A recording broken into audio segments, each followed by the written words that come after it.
Good morning, शुभोदयम, नमस्कार। आप देख रहे हैं ई पाठशाला और मैं हूं दीपक कुमार। आज आपके लिए एक बार फिर से भारतीय प्राचीन इतिहास का एक बहुत ही महत्वपूर्ण टॉपिक लेकर के आया हूं।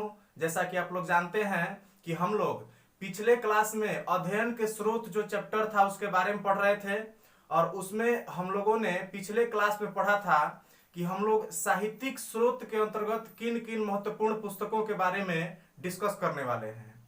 और उसी का अगला जो कड़ी है वो आज मैं आपके सामने लेकर के आया हूं, जिसमें कि हम लोग आज वेदों से संबंधित जो भी महत्वपूर्ण प्रश्न बन सकते हैं, जो कि प्रतियोगी परीक्षाओं की दृष्टि से काफी महत्वपूर्ण है, उन सभी प्रश्नों के बारे में आज चर्चा करेंगे।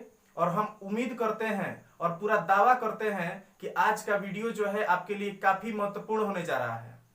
अगर आप इस वीडियो को अंत तक देखते हैं तो आपको वेदों से संबंधित कोई भी प्रश्न जो है वो परीक्षा में नहीं छूटेगा, ये मेरा पूरा एकदम दावा है। तो इसलिए चलिए आज का जो लेक्चर है उसको हम लोग स्टार्ट करते हैं। सबसे पहली चीज कि आज का जो हम लोग का लेक्चर है उसका यहाँ पे हम लोग हेडिंग मार दें। आज जो हम लोग पढ़ने वाले हैं उस टॉपिक का नाम क्या है जी? तो वेद। हम आपको पिछले क्लास में बताए थे कि अध्ययन के अगर हम लोग साहित्यिक स्रोतों को देखें तो अध्ययन के साहित्यिक स्रोतों में मुख्य रूप से हम लोग उनको दो भागों में बांटे थे, जिसमें से एक जो पार्ट था उसको हम लोग ब्राह्मण ग्रंथ कहते थे और दूसरा वाला पार्ट जो था उसको हम लोग कहते थे गैर ब्राह्मण ग्रंथ। तो चलिए इससे आगे हम लोग देखते हैं कि ब्राह्मण ग्रंथ जो है वो आमतौर पे वैदिक काल में उनकी रचना की गई थी, ठीक है। और उसमें चूंकि ब्राह्मण धर्म का प्रभाव काफी ज्यादा दिखता है, इसलिए उन्हें हम लोग ब्राह्मण ग्रंथ की श्रेणी में रखते हैं। और इसके अंतर्गत मैंने बताया था कि जो भी वेद हैं, जो भी उपनिषद हैं, जो भी वेदांग हैं, जो मनुस्मृति या फिर जो भी स्मृति ग्रंथ हैं, ठीक है, तो उन सभी ग्रंथों को हम लोग किस में रखेंगे जी? तो उसको हम लोग ब्राह्मण ग्रंथ के अंतर्गत ही रखते हैं। और उन्हीं ब्राह्मण ग्रंथों में एक जो सबसे महत्वपूर्ण ब्राह्मण ग्रंथ है जिसका नाम है वेद, तो उस वेद के बारे में आज हम लोग यहाँ पे पढ़ने वाले हैं, ठीक है। तो चलिए वेदों के अध्ययन को हम लोग शुरू करते हैं और देखते हैं कि वेदों से संबंधित कौन कौन से महत्वपूर्ण प्रश्न आते हैं परीक्षा में। सबसे पहली चीज हम आपको बता दें कि वेद जो है, वेद का अध्ययन हम लोग किस व्यू से कर रहे हैं। तो आपको ध्यान होगा कि हम लोग अभी अध्ययन का स्रोत देख रहे हैं, ठीक है, अध्ययन का स्रोत। और अध्ययन का स्रोत कहने का मतलब ये हुआ कि इसमें हम लोग वेदों का अध्ययन उस व्यू से करेंगे ताकि इससे हमको ये पता चले कि हमको इतिहास की जानकारी कैसे प्राप्त करनी है वेदों से। और इसमें सबसे पहली चीज हम आपको बता दें, चूंकि अध्ययन के स्रोत के रूप में पढ़ रहे हैं तो हमको ये जानना सबसे ज्यादा जरूरी हो जाता है कि आखिर वेद के माध्यम से हम लोग इतिहास के किस कालखंड के बारे में जानकारी प्राप्त करते हैं। और इस प्रश्न का उत्तर जो है आपको बहुत अच्छी तरह से पता होगा कि चूंकि वेदों की रचना जो है वो किस काल में हुई थी जी? तो वैदिक काल में हुई थी। वैदिक काल में वेदों की रचना की गई थी। और वैदिक काल को ऐसा कहा जाता है कि वैदिक काल जो है उसमें आर्यों का प्रभुत्व था। वैदिक सभ्यता की शुरुआत जो है वो किसके द्वारा की गई थी? तो आर्यों के द्वारा की गई थी। यानी कि यहां से हम लोग का ये निष्कर्ष निकलता है, चूंकि वैदिक काल में इनकी रचना हुई थी और वैदिक काल जो है वो आर्यों का काल के रूप में जाना जाता है, तो इससे हम लोग ये निष्कर्ष निकाल सकते हैं कि वेदों के माध्यम से हमें किसके बारे में जानकारी मिलता है जी? तो आर्यों के बारे में जानकारी मिलता है। आर्यों की जो जीवन शैली है, आर्यों की जीवन शैली, तो आर्यों की जीवन शैली के बारे में जानकारी का स्रोत क्या है? तो वो है वेद। आपसे पूछेगा परीक्षा में कि वैदिक काल के बारे में जानकारी प्राप्त करने का स्रोत क्या है, तो वो होगा आपका क्या? वेद, ठीक है। हम उम्मीद करते हैं कि ये समझ में आ गया होगा। वेद क्या है जी? तो वेद एक ब्राह्मण ग्रंथ है जिसके माध्यम से हम लोग जो प्राचीन भारत का एक कालखंड है जिसे हम लोग वैदिक काल कहते हैं, तो वैदिक काल के जो जीवन शैली था, जो आर्यों की जो जीवन शैली थी, उसके बारे में जानकारी प्राप्त करते हैं। ये तो बहुत ही आम प्रश्न था जो कि हर किसी को लगभग से अपने एक्सपीरियंस के आधार पर भी पता चल ही जाएगा। ठीक है, अगर थोड़ा सा भी बच्चा पढ़ने वाला हो तो इस प्रश्न को तो आसानी से हल कर लेगा। अब जो है थोड़ा सा हम लोग इसमें डीप में चलते हैं, और इसमें अगर हम आपसे बात करें तो सबसे पहले हम आपको बता दें कि वेदों की संख्या जो है वो कितनी होती है, ये जानना भी बहुत महत्वपूर्ण है। और इसमें सबसे पहले अब जो है हम डिस्कस करने वाले हैं कि वेदों की संख्या कितनी है। वेदों की संख्या, वेदों की संख्या की अगर हम लोग बात करें तो टोटल 4 वेद हैं। ठीक है, ऐसा कहा जाता है कि टोटल वेदों की संख्या कितनी है जी, तो टोटल वेदों की संख्या 4 है। और इसमें आपको पहला जो सबसे प्राचीनतम वेद है उसी का नाम है ऋग्वेद। ठीक है, सबसे पहले वाला जो वेद है उसको हम लोग क्या कहते हैं जी, ऋग्वेद। ये कौन सा है, तो ये सबसे प्राचीनतम वेद है। सबसे प्राचीनतम वेद को हम लोग क्या कहते हैं, ऋग्वेद कहते हैं। अब थोड़ी सी बात सुनिए, ऋग्वेद की जो रचना की गई थी, तो ऋग्वेद में आमतौर पे सभी जो देवता होते थे उस टाइम के, तो उस टाइम के देवताओं के जो उपासना के लिए मंत्र का उपयोग किया जाता था, तो उन्हीं मंत्रों की रचना किसमें की गई थी, ऋग्वेद के अंतर्गत। अब सुनिए ध्यान से क्या कहानी है।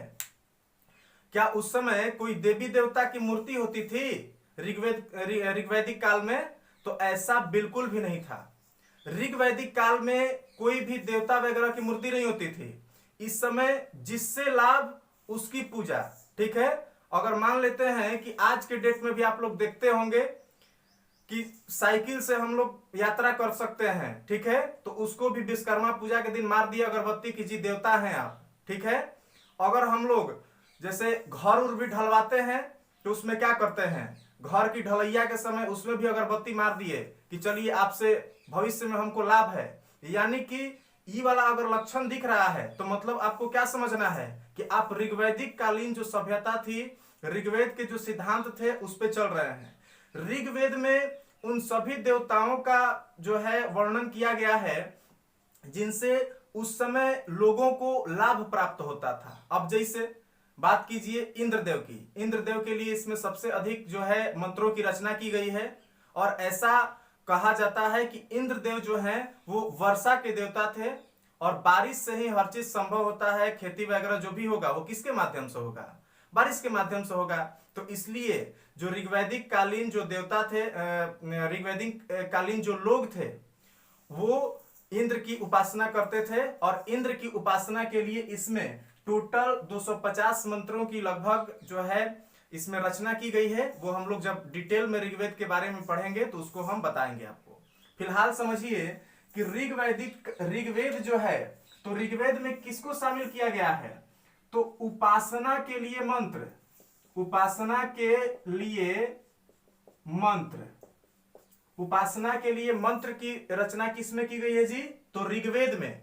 अब सुनिए, ऋग्वेद में इस बात पे बल दिया गया कि आप किसी भी देवता के लिए उनके मंत्रों का उच्चारण कीजिए, वो देवता आपके सामने प्रकट होंगे और आपका जो भी उद्देश्य है उसकी पूर्ति होगी। ये किसका मानना था, ऋग्वेद का। उसके बाद में धीरे धीरे जो है सबसे पहली चीज की ऋग्वेद जो है ये ऋग्वैदिक काल में इसकी रचना हुई थी। और जैसे जैसे समय बीता उसके बाद में जैसे ही उत्तर वैदिक काल आया, तो उत्तर वैदिक काल में एक नए वेद की रचना हुई और उसी को हम लोग कहते हैं यजुर्वेद। ठीक है, यजुर्वेद। और यजुर्वेद की अगर हम आपसे बात करें तो सबसे पहली चीज आपको ध्यान देना है कि यजुर्वेद की जो रचना की गई थी, इसमें देखिए ऋग्वेद में उपासना के लिए मंत्रों की चर्चा की गई है कि हर एक देवता के लिए अलग अलग मंत्र हैं। ओम नमः शिवाय मारिएगा तो शंकर भगवान जी जो हैं सुन लेंगे। ठीक है, इसी तरह से हर एक देवता के लिए इसमें मंत्रों की रचना की गई थी। गायत्री मंत्र मारे तो उसमें जो है सूर्य देवता के लिए वो मंत्र जो है रचना की गई थी। उसी तरह से हर एक देवता के लिए इसमें मंत्र मिलेंगे। इसमें कोई ज्यादा यज्ञ वगैरह के बारे में नहीं कहा गया है। ऋग्वैदिक काल में जो ऋग्वेद की रचना की गई थी, तो ऋग्वेद में यज्ञ या अनुष्ठान की इसमें चर्चा नहीं की गई है। लेकिन जैसे ही यजुर्वेद की रचना हुई तो इसमें किस चीज पे बल दिया गया, तो ई कहने लगे, यजुर्वेद में ई कहा गया कि सिर्फ और सिर्फ उपासना करने से कुछ वो नहीं होगा, चलिए थोड़ा सा इसमें यज्ञ हवन भी कर लीजिए।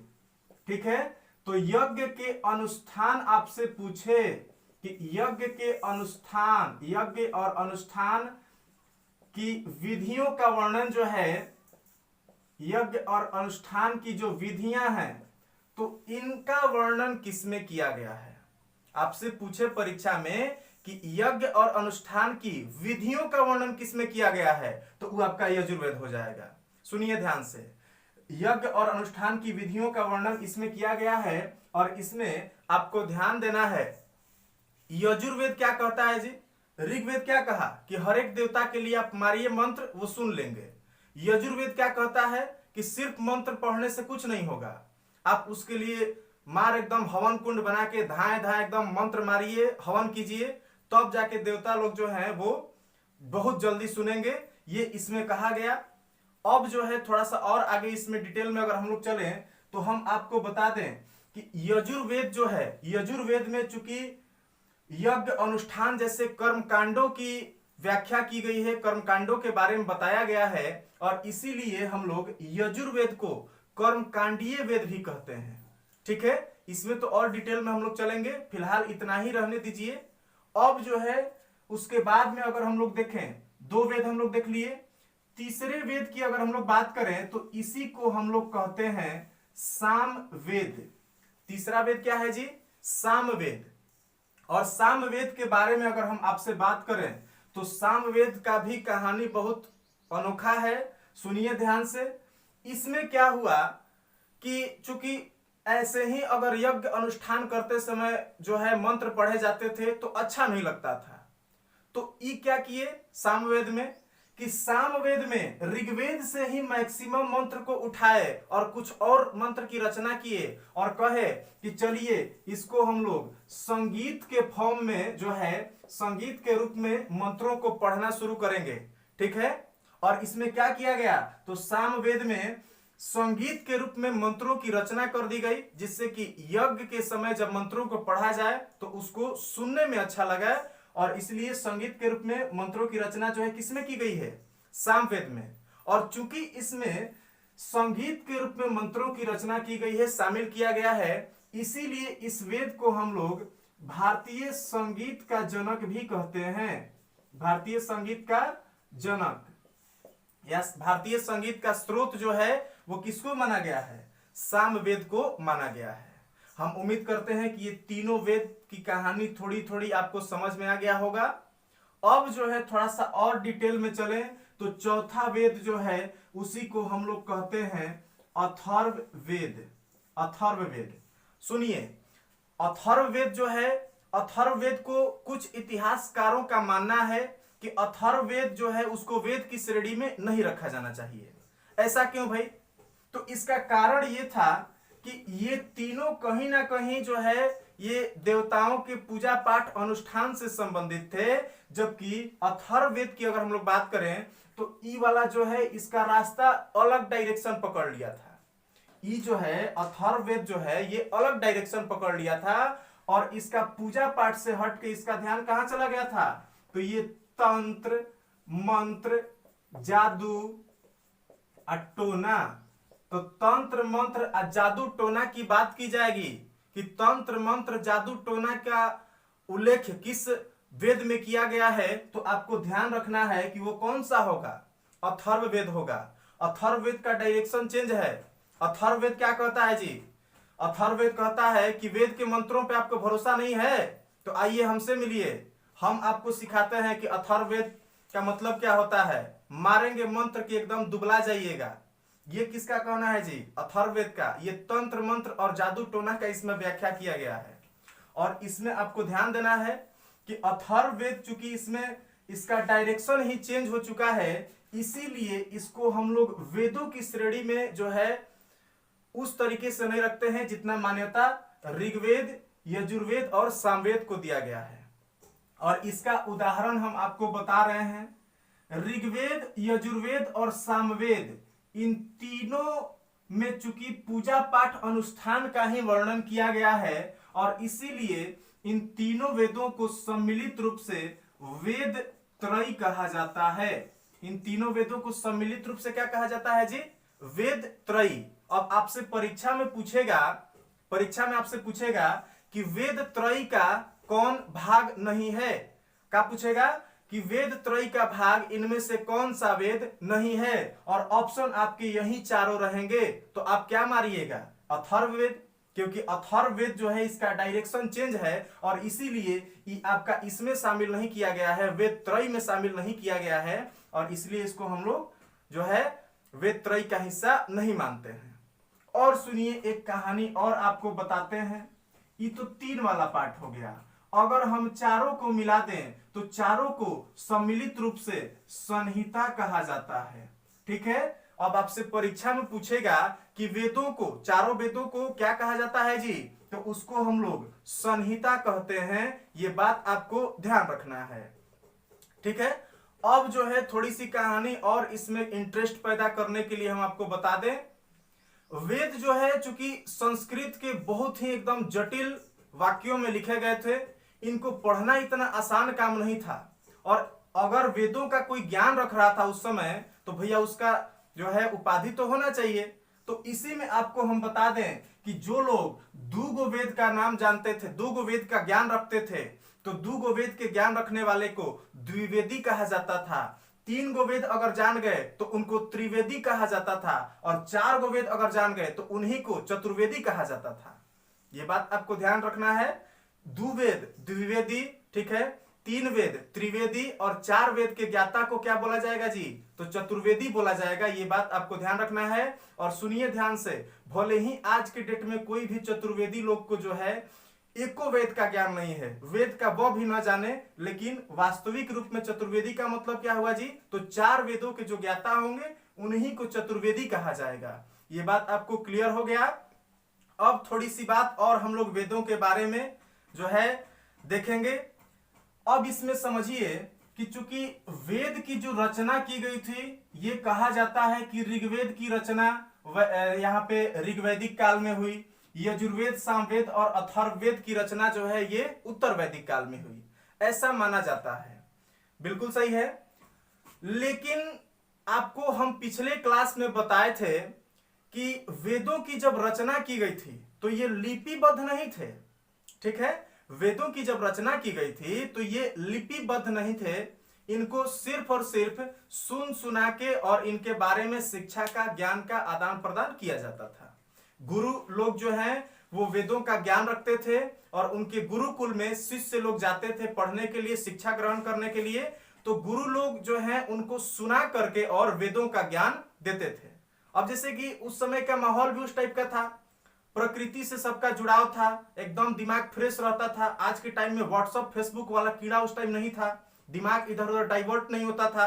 तो लोग जो है इस चीज को समझ जाते थे और काफी जल्दी जो है, चूंकि दिमाग पूरा खाली रहता था ना, तो इन चीजों को एक्सेप्ट करने का चांस जो है उस टाइम बढ़ जाता था।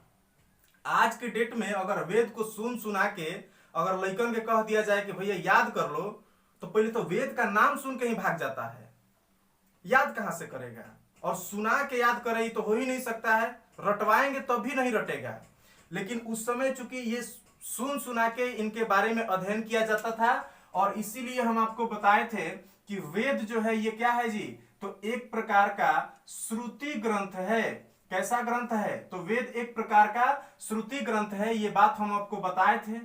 अब सुनिए, श्रुति ग्रंथ है तो अब सवाल ये पैदा होता है कि आज जो हम लोग वेदों की पुस्तकें देखते हैं तो वो कैसे उत्पन्न हुए, उनकी रचना कैसे हुई, वो कैसे लिखे गए, ये बात जो है आपको समझना पड़ेगा।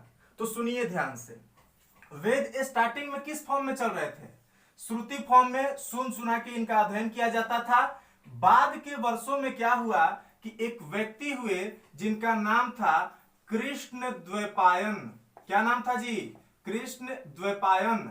और कृष्ण द्वैपायन जो है, इन्होंने सबसे पहले वेदों का संकलन किया था। क्या किए थे जी? तो वेदों का संकलन किए थे। अब यहाँ पे समझने वाली बात यह है कि संकलन का मतलब क्या होता है। सुनिए ध्यान से, संकलन का मतलब क्या होता है ये आपको समझना पड़ेगा। और हम आपको अगर संकलन का अर्थ बताएं तो आपको ध्यान रखना है। जैसे मान लीजिए कि हम चाहे कोई भी टीचर आपको क्लास में पढ़ा रहे हैं, बीच बीच में कुछ टीचर क्या करते हैं कि बीच बीच में चुटकुला भी मार देते हैं, कुछ टीचर उसमें शायरी भी मार देते हैं, और कुछ बच्चे क्या करते हैं कि टीचर के द्वारा मारी गई शायरी को, चुटकुला को पीछे वाला जो पेज होता है कॉपी का उसमें लिख लेते हैं। और अगर कोई पूछे कि यार ई कहां से रे, तो कहता है कि क्लास वाला मटेरियल है, तो क्लास में यह पढ़ाया जाता है, तो नहीं, संकलन किया गया है। गुरुजी कभी कभी टाइम टाइम पे मार देते हैं तो उसी को संकलित कर लिए हैं। तो मतलब ये हुआ कि संकलन का मतलब क्या हुआ जी? कि संकलन का मतलब हुआ कि जो चीज हम सुने उसको बाद में कहीं पे एकदम लिपिबद्ध कर दिए, लिख उख दिए, तो उसी का मतलब क्या हो गया? संकलन। और चूंकि कृष्ण द्वैपायन ने वेदों का संकलन किया था, इसीलिए हम लोग कृष्ण द्वैपायन को एक उपाधि देते हैं और इनको वेद व्यास कहा जाता है। ठीक है, वेद व्यास कहा जाता है। वेद व्यास इनका पहला ही नाम नहीं था, वेदों की रचना करने के बाद में इनको उपाधि दी गई थी। किस चीज की? वेद व्यास की उपाधि दे दी गई थी। हम उम्मीद करते हैं कि ये पूरा का पूरा कहानी समझ में आ गया होगा। अगर आपसे पूछे कि ऋग्वेद में किसको शामिल किया गया है जी, तो इसमें जो देवताओं की उपासना के लिए मंत्रों को शामिल किया गया है। आपसे पूछे यजुर्वेद में, तो यजुर्वेद में कर्म कांड को प्रधानता दी गई है, इसमें यज्ञ और अनुष्ठान की विधियों का वर्णन किया गया है। सामवेद में, तो सामवेद में जो है वेदों की ऋचाओं को संगीत के रूप में लिखा गया है और इसलिए इसको हम लोग संगीत का जनक कहते हैं। आपसे पूछे अथर्ववेद क्या है जी, तो अथर्ववेद में जादू, टोना, तंत्र, मंत्र की चर्चा की गई है। तो बस आपको इतना चीज ध्यान रखना है। इसके बाद में क्या बताए हम? वेद क्या है जी? श्रुति की स्मृति, तो श्रुति ग्रंथ है। वेद के बारे में पूछे कि वेदों की संख्या, तो सबको आमतौर पे याद रहता ही है, वेदों की संख्या 4 है। ठीक है।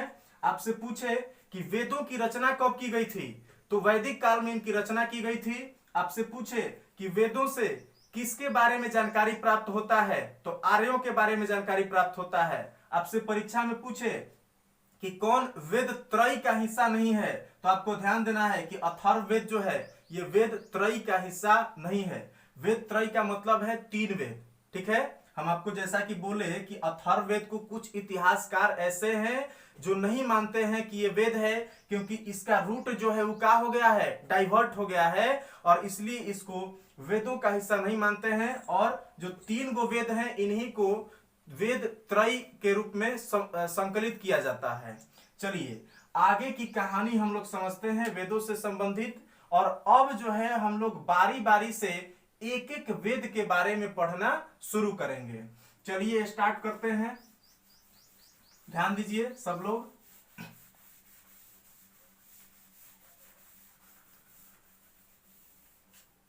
सुनेंगे सब लोग ध्यान से।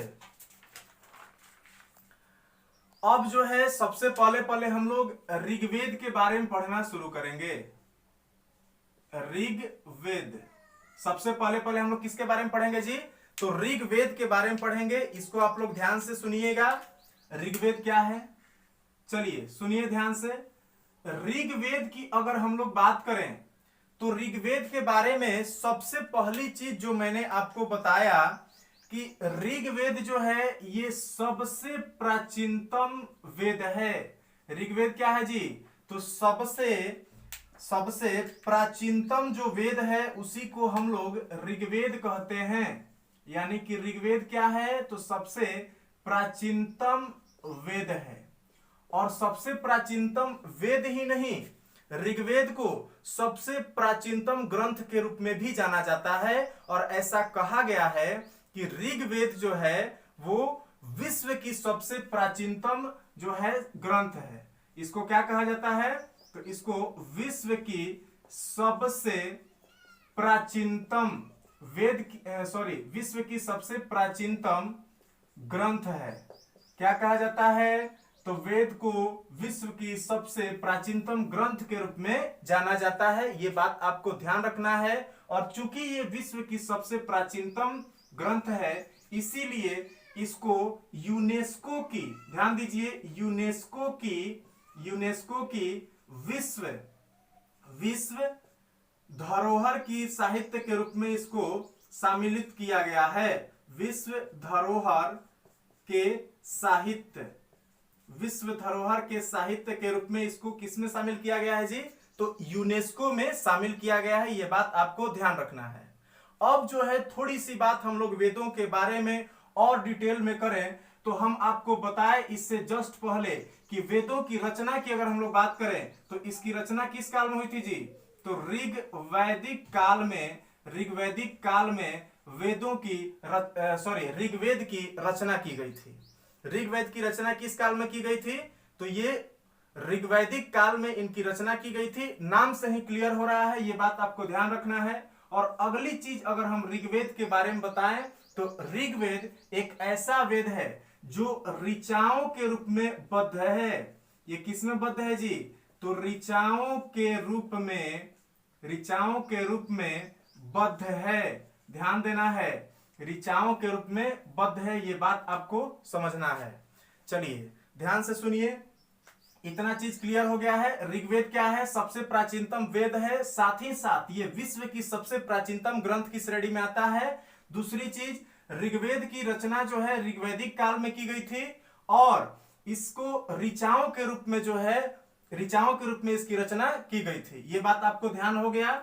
उसके बाद में आपसे पूछेगा कि किस वेद को विश्व सांस्कृतिक या ऐतिहासिक धरोहर के साहित्य के रूप में सम्मिलित किया गया है यूनेस्को में, तो आपका क्या हो जाएगा? तो इसमें ऋग्वेद होगा। चलिए आगे देखते हैं हम लोग ऋग्वेद के बारे में। उसके बाद में एक और महत्वपूर्ण इससे प्रश्न पूछेगा आपको कि ऋग्वेद के जो उपासना करने वाले या जो इनका पाठ करने वाले जो ऋषि होंगे उनको हम क्या कहेंगे? पाठ करने वाले ऋषि को इसमें क्या कहा जाएगा? ये आपसे प्रश्न पूछेगा। तो हम आपको बता दें कि ऋग्वेद का जो पाठ करते हैं उनको होत्री कहा जाता है।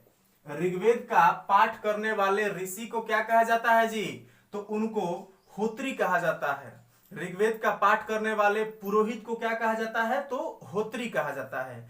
ये हम उम्मीद करते हैं कि सबको ध्यान में आ गया होगा। अब जो है ध्यान दीजिए, जैसा कि इससे जस्ट पहले मैंने बताया था कि ऋग्वेद जो है, ऋग्वेद में देवताओं की उपासना के लिए इसमें मंत्रों की रचना की गई है। इसमें क्या किया गया है? तो उपासना के लिए मंत्रों की रचना की गई है। उपासना के लिए मंत्रों की रचना की गई है और ये किसमें किया गया है? तो ऋग्वेद में किया गया है। ये बात आपको ध्यान रखना है। ऋग्वेद से संबंधित इतने जो फैक्ट हैं हम उम्मीद करते हैं कि सबको समझ में आ गया होगा। अब जो है थोड़ी सी बात हम लोग करते हैं कि ऋग्वेद जो है उसमें कितने जो है मंडल हैं, कितने सूक्त हैं, इनसे संबंधित भी आपसे प्रश्न जो है परीक्षा में पूछ लिए जाते हैं। तो इनके बारे में भी हम आपको बता दें। सुनिए ध्यान से। ऋग्वेद जो है, ऋग्वेद को मुख्य रूप से यहां पे अगर हम लोग देखें तो ऋग्वेद जो है, ऋग्वेद को इसमें मंडलों में इसको विभाजित किया गया है। ऋग्वेद को किसमें बांट दिया गया है जी? तो ऋग्वेद को मंडलों में विभाजित किया गया है और मंडलों की टोटल संख्या जो है वो कितनी है? 10 है। ऋग्वेद को कितने मंडलों में बांटा गया है? तो 10 मंडलों में बांटा गया है। अब सुनिए, मंडल जो है, मंडलों को पुनः विभाजित किया गया है और मंडलों को बांटा गया है अनुवाक में। मंडलों को किसमें बांटा गया है? अनुवाक में। और अनुवाक की अगर हम लोग ऋग्वेद में संख्या ज्ञात करें तो वह है टोटल 85। ऋग्वेद में अनुवाकों की संख्या कितनी है जी? तो 85 है। ये बात आपको ध्यान में रखना है। अब सुनिए आगे थोड़ा सा हम लोग बढ़ते हैं। ऋग्वेद में जो अनुवाक हैं, अनुवाक पुनः इनको बांट दिया गया है अनुवाकों को सूक्तों में। ध्यान दीजिए, सूक्तों में। और सूक्त की अगर हम लोग बात करें तो सूक्तों की टोटल ऐसे संख्या जो है, ध्यान से सुनिए, सामान्य इनकी संख्या जो है 1017 है, लेकिन इसमें जो 11 जो और सूक्त हैं वो इसमें शामिल किया गया है, और इस तरह से टोटल सूक्तों की संख्या इसमें हो जाती है 1028। ये 11 सूक्त कहां से आए, तो इसमें बाल खिल्य सूक्त जो है उनको शामिल किया गया है। बाल खिल्य सूक्तों की संख्या कितनी है ऋग्वेद में, 11 है, और सामान्य जो सूक्त हैं उनकी संख्या है 1017। और इस तरह से टोटल जो सूक्तों की संख्या होती है वो कितनी हो जाती है, वो हो जाती है 1028। ये बात आपको ध्यान रखना है। अब सुनिए, ये सूक्त जो है इन्हीं सूक्तों में ऋचाओं को शामिल किया गया है। और अगर हम लोग ऋचाओं की संख्या के बारे में बात करें तो ऋचाओं की संख्या जो है वो टोटल, इसमें अगर हम लोग देखें तो ध्यान दीजिए, ऋचाओं की संख्या टोटल है 10,580। यहाँ पे थोड़ा सा कंफ्यूजन रहता है, कुछ इतिहासकारों का मानना है कि ऋचाओं की संख्या 10,580 न होकर के 10,552 है। ऐसे अप्रोक्सीमेट 10,580 ऋग्वेद के ऋचाओं की संख्या जो है वो अभी तक सबसे अधिक मान्य है। ये बात आपको ध्यान रखना है, आप यही चीज याद रखिएगा। चलिए थोड़ा सा और आगे हम लोग चलते हैं, ध्यान से सुनिए। ऋग्वेद में जैसा कि मैंने बताया कि ऋग्वेद के जो मंडल हैं वो कितने हैं, 10। और यहाँ पे ये जानना जरूरी हो जाता है क्योंकि सभी मंडलों की रचना किसी न किसी ऋषि के द्वारा की गई है, और कभी कभी आपसे ऋग्वेद के मंडलों की रचना करने वाले ऋषियों से भी संबंधित प्रश्न पूछ देता है। और इसलिए अभी एक टेबल के माध्यम से हम लोग ऋग्वेद के मंडलों की रचना करने वाले अलग अलग जो ऋषि हैं उनके बारे में जानकारी प्राप्त करेंगे। तो चलिए हम आपको उस तरफ ले चलते हैं जहां से प्रश्न आपसे बहुत ही महत्वपूर्ण पूछेंगे, और वहां से जो प्रश्न पूछे जाते हैं आमतौर पे बहुत सारे जो स्टूडेंट हैं वो परीक्षा में उन प्रश्नों को टच नहीं कर पाते हैं। चलिए ध्यान दीजिए, अगर हम लोग सबसे पहला वाला जो मंडल है, सबसे पहला जो मंडल है इसके रचयिता की बात करें तो पहले मंडल के कोई एक रचयिता नहीं है, इनकी रचना जो है वो अनेक ऋषियों ने मिलकर के की है। यानी कि इनमें कोई एक ऋषि ने रचना नहीं किया है, इस मंडल की रचना अनेक ऋषियों ने की है। ये बात आपको ध्यान रखना है।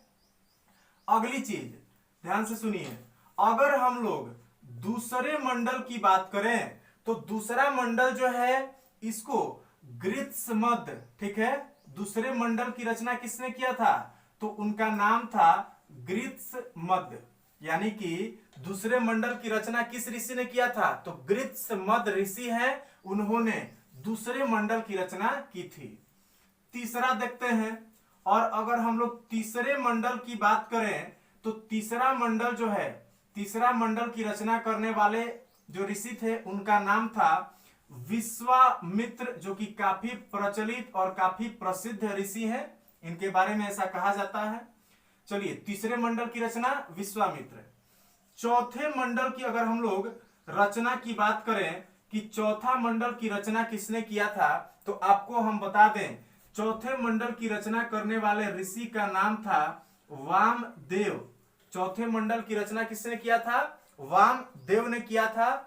पांचवें मंडल की अगर हम लोग बात करें तो ध्यान से सुनिए, पांचवा जो मंडल था ऋग्वेद का, तो पांचवें मंडल की रचना करने वाले जो व्यक्ति थे, जो ऋषि थे, उनका नाम था ऋषि अत्रि। अत्रि ने पांचवें मंडल की रचना की। छठे मंडल की अगर हम लोग बात करें, छठा मंडल, तो छठे मंडल की अगर हम लोग बात करें तो छठा मंडल की रचना जो है वो ऋषि भारद्वाज ने किया था। ध्यान देना है, भारद्वाज, ऋषि भारद्वाज जो हैं इन्होंने छठे मंडल की रचना की थी। सातवां देखते हैं, और सातवें अगर हम लोग मंडल की रचना की बात करें कि सातवें मंडल की रचना किसने किया था, तो आपको ध्यान देना है कि सातवें मंडल की रचना जिस ऋषि ने किया था उनका नाम था ऋषि वशिष्ठ। ऋषि वशिष्ठ ने यहाँ पे सातवें मंडल की रचना की थी। आठवें मंडल की अगर हम लोग बात करें तो आठवां मंडल जो है, आठवां मंडल की रचना करने वाले ऋषि जो है वो दो ऋषि थे, जिनमें से एक का नाम था कण्व और दूसरे का नाम था अंगिरा। तो कण्व और अंगिरा ने मिलकर के और ऋग्वेद के आठवें मंडल की रचना की थी। नौवां और दसवां, नौवां और जो 10वां मंडल था, नौवां और 10वां, तो इन दोनों मंडलों के रचयिता का नाम क्लियर नहीं है। और ऐसा कहा जाता है कि इन दोनों की रचना जो है वो अनेक ऋषियों ने मिलकर के किया है, अनेक ऋषियों ने मिल करके और इन दोनों मंडलों की रचना किया है। ये बात आपको ध्यान रखना है। तो इस तरह से हम उम्मीद करते हैं कि ये पूरा का पूरा कहानी समझ में आ गया होगा। ऋग्वेद के टोटल मंडल की संख्या 10। पहला मंडल किसने, तो इसका कोई क्लियर नहीं है किस ऋषि ने किया है, इसमें अनेक ऋषियों को शामिल किया गया है। दूसरा मंडल गृत्समत, तीसरा विश्वामित्र, चौथा वामदेव, पांचवा अत्रि, छठा भरद्वाज, सातवां वशिष्ठ, आठवां कण्व और अंगिरा, नवा आपका अनेक ऋषियों ने मिलकर के, और 10वां भी जो है अनेक ऋषियों ने मिलकर के 10वें मंडल का भी रचना किया है। यह बात आपको ध्यान रखना है।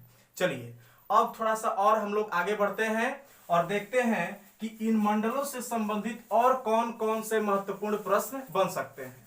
और इसमें सबसे पहले अगर हम आपको बताएं तो आपको बता दें कि सबसे जो प्रथम मंडल है और जो 10वां मंडल है, सबसे प्रथम और जो 10वां मंडल है, इन दोनों के लिए एक विशेष प्रकार के शब्द का प्रयोग किया जाता है और इनको छेपक कहा जाता है।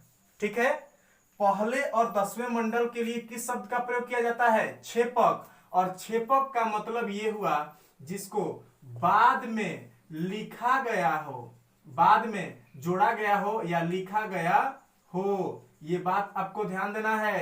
ऋग्वेद का जो पहला और 10वां मंडल है उसको सबसे अंत में ऋग्वेद में जोड़ा गया था। और इसका यहाँ पे सबसे जो प्रमुख जो प्रूफ है वो क्या है जी, तो इसको जो है यहाँ पे ध्यान देना है कि प्रथम और 10वां मंडल के साथ लिखा गया है छेपक। प्रथम और 10वां मंडल जो है उनको छेपक कहा गया है ऋग्वेद में, और इसलिए ये क्लियर हो जाता है कि पहले और जो 10वें मंडल थे वो सबसे लास्ट में जोड़े गए थे ऋग्वेद में। उम्मीद करते हैं कि समझ में आ गया होगा। चलिए आगे बढ़ते हैं। दूसरे मंडल की अगर हम लोग बात करें तो आपको बता दें कि जो दूसरा मंडल था, द्वितीय और जो 7वां मंडल था, ये आपको ध्यान देना है। द्वितीय और जो सप्तम मंडल था, इसके बारे में अगर हम लोग बात करें तो द्वितीय और सप्तम मंडल की जो ऋचाएं हैं सबसे प्राचीन हैं। इनमें सबसे प्राचीनतम, द्वितीय और सप्तम मंडल में सबसे प्राचीनतम ऋचाओं को सम्मिलित किया गया है। यह बात आपको ध्यान देना है।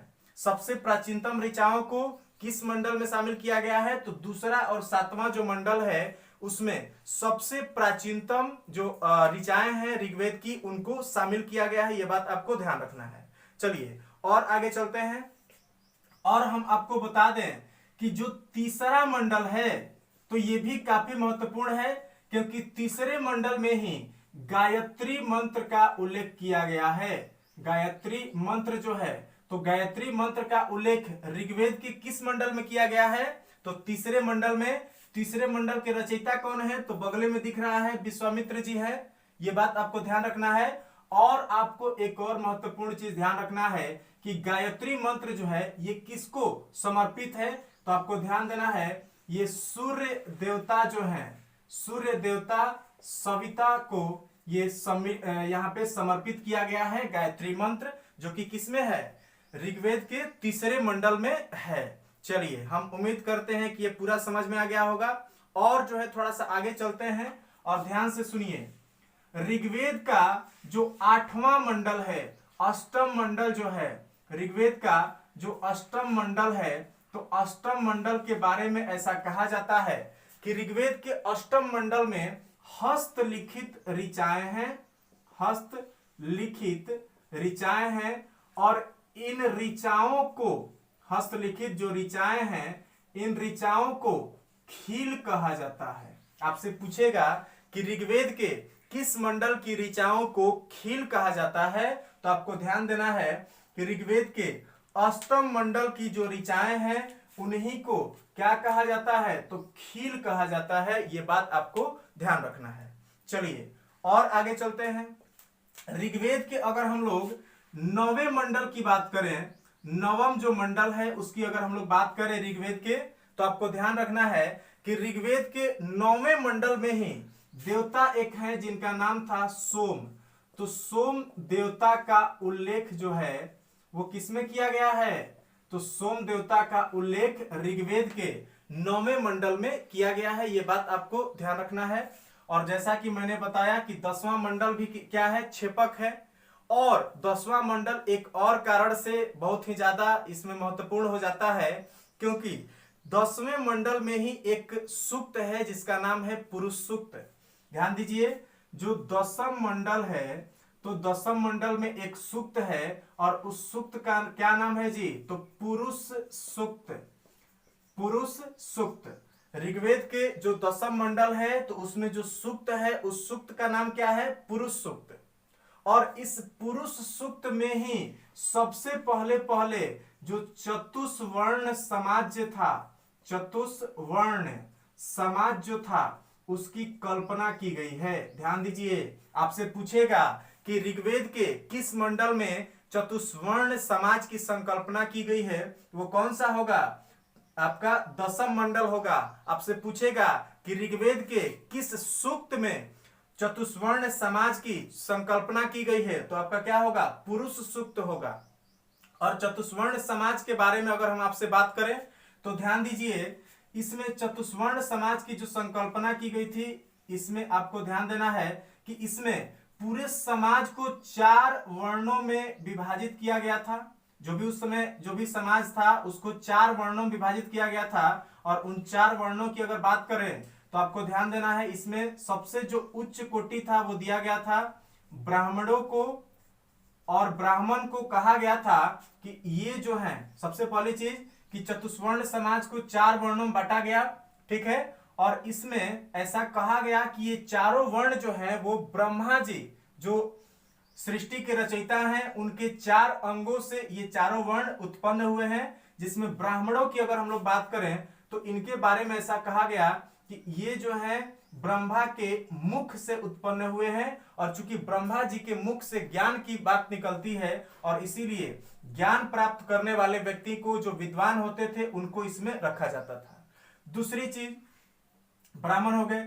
दूसरे जो वर्ण की चर्चा की गई है वो है क्षत्रिय, क्षत्रिय वर्ण।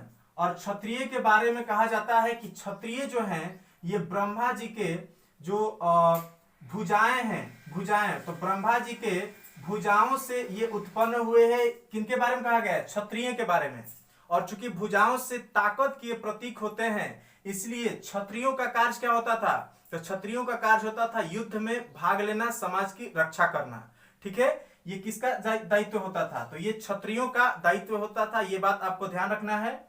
और जो भी लोग उस समय जो लड़ाई या जो भी माने युद्ध में जो भाग लेते थे जो व्यक्ति, उनको जो है क्षत्रिय की श्रेणी में रखा जाता था। जो लोग शस्त्र का ज्ञान रखते थे उनको क्षत्रिय कहा जाता था।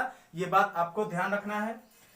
तीसरा वर्ण का जो चर्चा किया गया है पुरुष सूक्त में, उस वर्ण का नाम है वैश्य। और वैश्य को ऐसा कहा जाता है कि वैश्य लोग जो हैं ये ब्रह्मा जी की जो कमर है वहां से उत्पन्न हुए। और जो अगला जो वर्ण था वो था शूद्र। और शूद्र के बारे में ऐसा कहा जाता है कि ये ब्रह्मा जी के जो चरण थे, तो ब्रह्मा जी के चरण से ये उत्पन्न हुए हैं। और इस तरह से टोटल चतुष्वर्ण समाज की संकल्पना जो है वो किसमें मिलती है? ऋग्वेद में। और ऋग्वेद के किस मंडल में? 10वें मंडल में। 10वें मंडल के किस सूक्त में? तो पुरुष सूक्त में इसका वर्णन किया गया है। हम उम्मीद करते हैं कि ये पूरा का पूरा कहानी आपको समझ में आ गया होगा। अब जो है थोड़ी सी बात आपको ऋग्वेद के बारे में और हम आपको बताएं तो इसमें 2 महत्वपूर्ण चीज आपको ध्यान रखना है कि ऋग्वेद में 2 देवता जो है काफी महत्वपूर्ण है। ऐसे तो बहुत सारे देवता महत्वपूर्ण हैं, इसमें सूर्य देवता का भी उल्लेख किया गया है, लेकिन इसमें 2 ऐसे देवता हैं जिनके लिए सबसे अधिक मंत्रों की रचना की गई है। और उन देवताओं की अगर हम लोग बात करें तो इसमें एक मिलते हैं इंद्र। इंद्र के लिए ऋग्वेद में सबसे अधिक ऋचाओं की रचना की गई है। और आपको ध्यान देना है कि इंद्र के लिए ऋग्वेद में टोटल 250 ऋचाएं रचित हैं।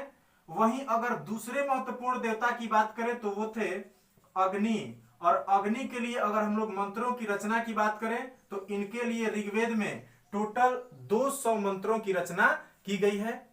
ये जो है ऋग्वेद की कहानी थी जो मैंने आपको बताया। अब जो है हम लोग एक और महत्वपूर्ण वेद के बारे में सीखेंगे और वो है यजुर्वेद। चलिए ध्यान से सुनिएगा सब लोग। इसका पहले स्क्रीनशॉट आप लोग ले लीजिए जिससे कि आपको नोट्स बनाने में सहूलियत हो। स्क्रीनशॉट लीजिए जल्दी से। चलिए अब जो है हम लोग देखते हैं आगे, ध्यान से देखिए। अगला जो हम लोग को ध्यान देना है वो वेद है यजुर्वेद। यजुर्वेद के बारे में अगला जो हम लोग पढ़ेंगे वो ध्यान देंगे इसमें।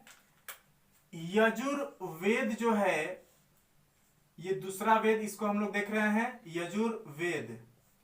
यजुर्वेद की सबसे बड़ी खासियत की अगर हम लोग बात करें तो जैसा कि मैंने इससे जस्ट पहले आपको बताया कि ऋग्वेद में क्या चल रहा था। ऋग्वेद में चल रहा था कि कोई भी देवता है जिनसे लाभ वही भगवान, उनके लिए उपासना का एक मंत्र मार दीजिए, वो आप पे एकदम कृपा दृष्टि बरसाने लगेंगे। ये किसका सिद्धांत था? तो ये ऋग्वेद का सिद्धांत था। लेकिन जैसे ही उत्तर वैदिक काल आया तो उत्तर वैदिक काल में कर्मकांडों की प्रधानता बढ़ने लगी और इस तरह से सबसे पहले इसमें कर्मकांडीय जो वेद की रचना हुई थी उसी को हम लोग यजुर्वेद कहते हैं। और इसमें जैसा कि मैंने बताया कि इसमें किसको सम्मिलित किया गया था, तो इसमें यज्ञ और अनुष्ठान की विधियां सम्मिलित की गई थी। इसमें किसको सम्मिलित किया गया था जी? तो यज्ञ और अनुष्ठान की विधियों को इसमें सम्मिलित किया गया था। और चूंकि यज्ञ और अनुष्ठान की विधियों को इसमें सम्मिलित किया गया था, इसीलिए इस वेद को हम लोग किस नाम से जानते हैं जी? तो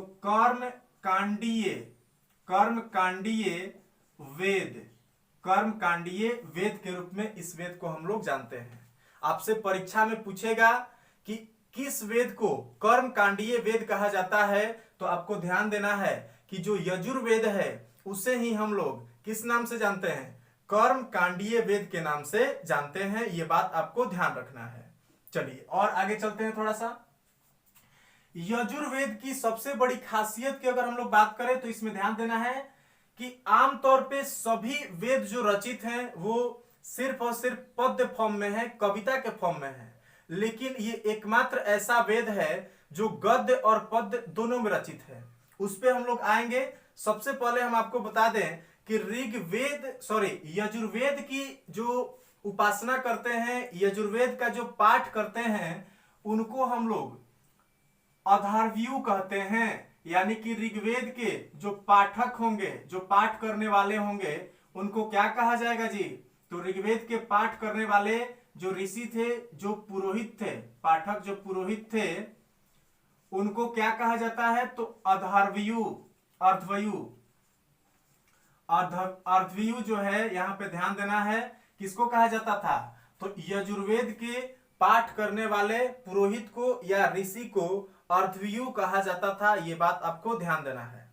चलिए और महत्वपूर्ण चीज, आपसे यह भी प्रश्न पूछ सकता है कि यजुर्वेद की रचना किस काल में की गई थी, किस कालखंड में की गई थी? तो आपको ध्यान देना है कि इसकी रचना जो है ये उत्तर वैदिक काल में हुई थी। आपसे पूछे कि यजुर्वेद की रचना कब हुई थी, तो यजुर्वेद की रचना उत्तर वैदिक काल में हुई थी। यह बात आपको ध्यान रखना है। चलिए और आगे चलते हैं यजुर्वेद के बारे में। यजुर्वेद जो है, जैसा कि मैंने बताया कि यजुर्वेद दो रूपों में इसको लिखा गया है। इसको कहानी के फॉर्म में भी लिखा गया है, यानी कि गद्य के फॉर्म में भी लिखा गया है, और इसको कविता के फॉर्म में भी लिखा गया है, यानी कि पद्य के फॉर्म में भी इसको लिखा गया है। और इस तरह से अगर हम लोग देखें तो यजुर्वेद जो है, यजुर्वेद को दो भागों में बांटा जाता है। यजुर्वेद को कितने भागों में बांटा जाता है? दो भाग में। यह बात आपको ध्यान देना है। एक जो है उसी को हम लोग कहते हैं शुक्ल यजुर्वेद, और दूसरा वाला को कृष्ण यजुर्वेद कहते हैं। पहला वाला के शुक्ल और दूसरा वाला के कृष्ण यजुर्वेद। आपको ध्यान देना है, पहला वाला के शुक्ल और दूसरा वाला कृष्ण यजुर्वेद। और शुक्ल यजुर्वेद की अगर हम लोग बात करें तो शुक्ल यजुर्वेद जो है ये सिर्फ और सिर्फ पद्य फॉर्म में है, जबकि कृष्ण यजुर्वेद की बात करें तो यही एक ऐसा वेदों का खंड है जो कि गद्य और पद्य दोनों फॉर्म में है। आपसे पूछे कि कौन सा ऋग्वेद का कौन सा पार्ट जो है, सॉरी यजुर्वेद का कौन सा पार्ट जो है वो गद्य और पद्य दोनों में है, तो आपको ध्यान देना है कि जो कृष्ण यजुर्वेद है ये गद्य और पद्य दोनों में है, ये बात आपको ध्यान देना है। चलिए ध्यान दीजिए। और इससे संबंधित एक और महत्वपूर्ण प्रश्न आपसे पूछेगा कि यजुर्वेद का सबसे अंतिम जो अध्याय है वो कौन सा है, ये आपसे प्रश्न पूछेगा। और आमतौर पे बहुत सारे परीक्षाओं में पूछा गया है कि यजुर्वेद का सबसे अंतिम जो अध्याय है इसके बारे में पूछेगा, अंतिम अध्याय।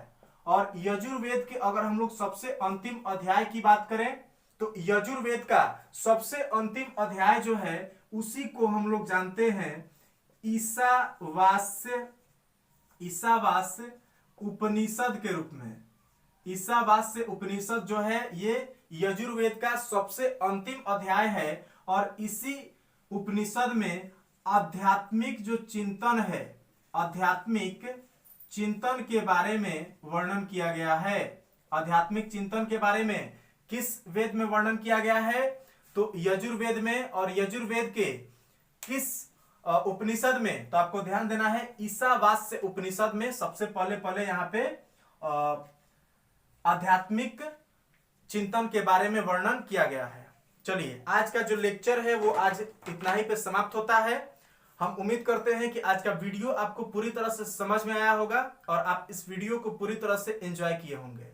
अब जो है एक बार फिर से हम लोग एक नए लेक्चर के साथ अगले दिन मिलते हैं। तब तक के लिए धन्यवाद आपको वीडियो देखने के लिए। अगर आपको वीडियो अच्छा लगा हो तो आप वीडियो को लाइक कीजिए, और अगर आप हमारे चैनल पे नए आए हैं वीडियो देखने के लिए तो आप हमारे चैनल को सब्सक्राइब कीजिए और वीडियो को अपने दोस्तों के साथ भी शेयर कीजिए।